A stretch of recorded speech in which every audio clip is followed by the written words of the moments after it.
Dear friends, change the व्हॉइसच्या या व्हिडिओमध्ये आपण आता बघणार आहोत आज्ञार्थी वाक्याचं चेंज द व्हॉइस कसं करतात ते. आज्ञार्थी वाक्य म्हणजे काय? Imperative sentence. तर इम्पेरेटिव्ह सेंटेन्सचं वाक्य राहिलं तर त्या वाक्याचं चेंज द व्हॉइस करायला लावतात. ते कसं करायचं? रूल्स बघूया. आज्ञार्थी वाक्याची सुरुवात मुख्य क्रियापदाने होते, म्हणजे मेन वर्बने होते. म्हणजे तुम्हाला आज्ञार्थी वाक्य हे दिलेलं आज्ञार्थी वाक्य आहे, हे कसं ओळखता येईल?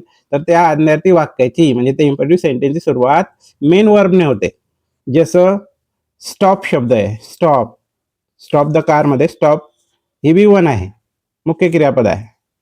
क्रियापदाचे पहिलं रूप आहे. इथं करता नसतो सुरुवातीला. क्रियापदाने सुरू झालेले वाक्य आणि ऑब्जेक्ट असलेलं वाक्य, क्रियापदानंतर असलेलं ऑब्जेक्ट हे V1 आणि ऑब्जेक्ट हे असं वाक्य हे आज्ञार्थी वाक्य असतं. म्हणजे आज्ञार्थी वाक्याची सुरुवात मुख्य क्रियापदाने होते, लक्षात ठेवायची. लक्षात? तर मग आज्ञार्थी वाक्य सुरुवात मुख्य क्रियापदाने होते, म्हणजे मेन वर्बने होते. नंतर त्या इम्पेरेटिव्ह वाक्याचं चेंज द व्हॉइस करताना काय करावं लागणार आहे? मग तुम्हाला हा फॉर्म्युला लक्षात ठेवायचा आहे. काय फॉर्म्युला? आन्सरचा let plus object plus be plus verb 3 या फॉर्म्युला वापरून आज्ञार्थी वाक्याचे चेंज द व्हॉइस तुम्ही करू शकता.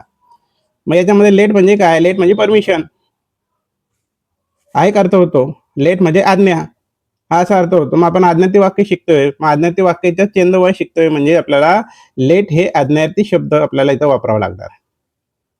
ते कसं? आपण एक्झाम्पल पाहूया. For example 1 stop the car.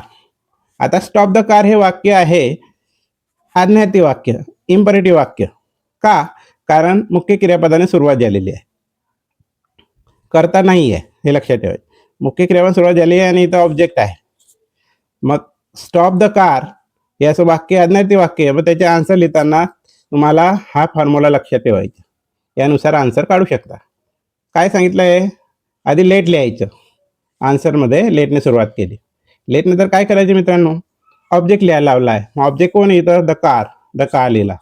आणि नंतर बी लावा. मग बी लावला आणि बी नंतर वर्ब 3 लिहायचं आहे. हे तुम्हाला लक्षात ठेवायचे. मुख्य क्रियापदाचं तिसरं रूप म्हणजे पास्ट पार्टिसिपल आलंच पाहिजे. कोणाचं? हे मुख्य क्रियापद दिली असेल सुरुवातीला वाक्यात त्याचं. मग स्टॉपचं V3 काय येईल? तिसरं रूप काय येईल? स्टॉप्ड. हे तुम्हाला करता आलं पाहिजे.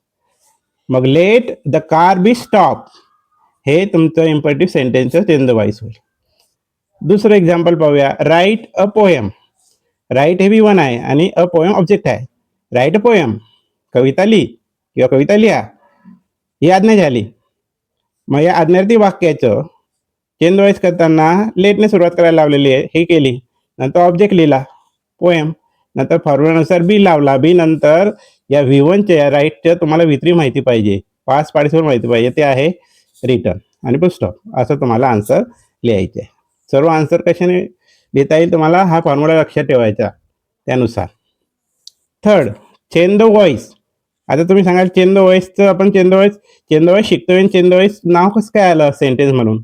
तर मित्रांनो, चेंज द व्हॉइस या सेंटेन्सचं चेंज द व्हॉइस करता येतं, लक्षात ठेवा.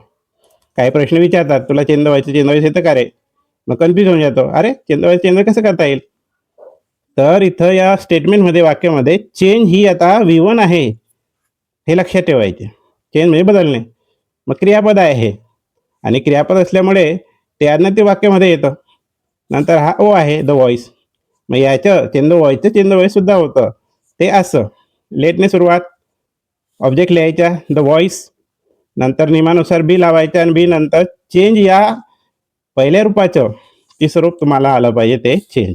अशा पद्धतीने तुम्ही इम्पेरेटिव्ह सेंटेन्सचं चेंज द व्हॉइस करू शकतात. Very simple. लक्षात मित्रांनो, हे 2 उदाहरणं तुम्हाला एक्सरसाइजमध्ये दिले आहे, ती तुम्ही ट्राय करायची आहे. तर हा आज्ञार्थी वाक्याचं चेंज द व्हॉइसचा व्हिडिओ जर तुम्हाला आवडला असेल तर तुम्ही नक्कीच लाईक करा, शेअर करा आणि चॅनलला सबस्क्राईब करा. थँक्यू.